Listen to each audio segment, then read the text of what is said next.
Meditation for the seventh Sunday of Easter. The title of our meditation is Heaven is the Goal. Do people still have their two eyes closed in prayer, in contemplation of divine mysteries and the glory of God? Modern man has eaten the fruit of knowledge. The only issue is that we know less about the mysteries of God. Many people that flood church programs have their one eye closed in prayer and the other open to see miracles or quick solutions to their problems. When this miracle is not forthcoming, despair sets in, and some people may abandon their faith or become aloof to spiritual matters.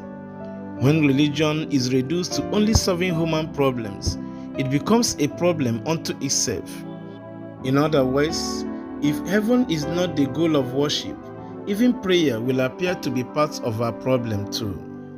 The first reading of today says, Stephen, full of the Holy Spirit, gazed into heaven and saw the glory of God, and Jesus standing at the right hand of God. Think about a committed religious man like Stephen, over whom heaven opened to directly at his most difficult moment, yet his enemies cut short his life. It seems his prayers did not attend to his immediate human needs at that time.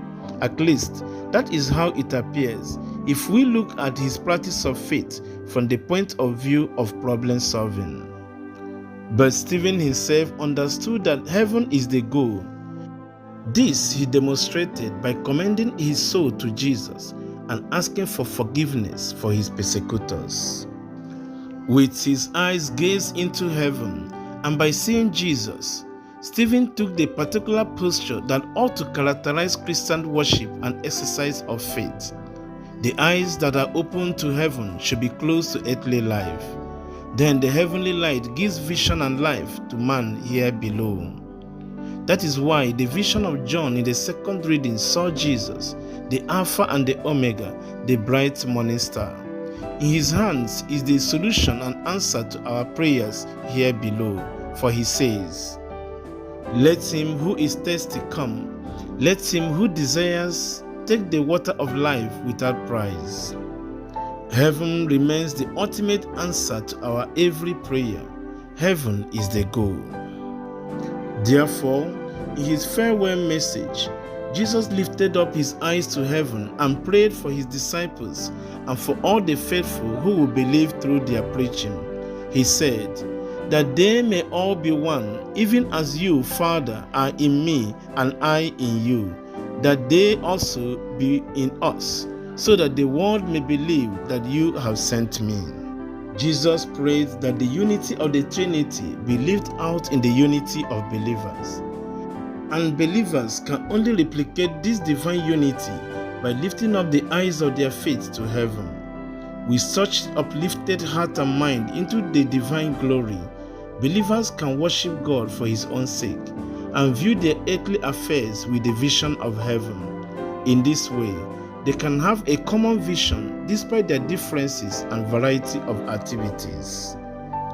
Thus, if heaven is the goal of our worship and action, it gives all believers a common vision of life, which gives birth to unity among believers. But there is so much disunity among Christian families and church communities today. This is a sign that we have other hidden visions of life, apart from that inspired by heaven. It shows that not all who claim to believe have their eyes gazed to heaven as their goal. The desire of Jesus for all believers is for them to be with him in heaven, to behold his glory. Let us meditate on this awesome desire of Jesus for us and mingle it with our human desires. Then his love and unity will shine out in us, in our families and society. Jesus says, O righteous Father, that the love with which you have loved me may be in them, and I in them. Amen.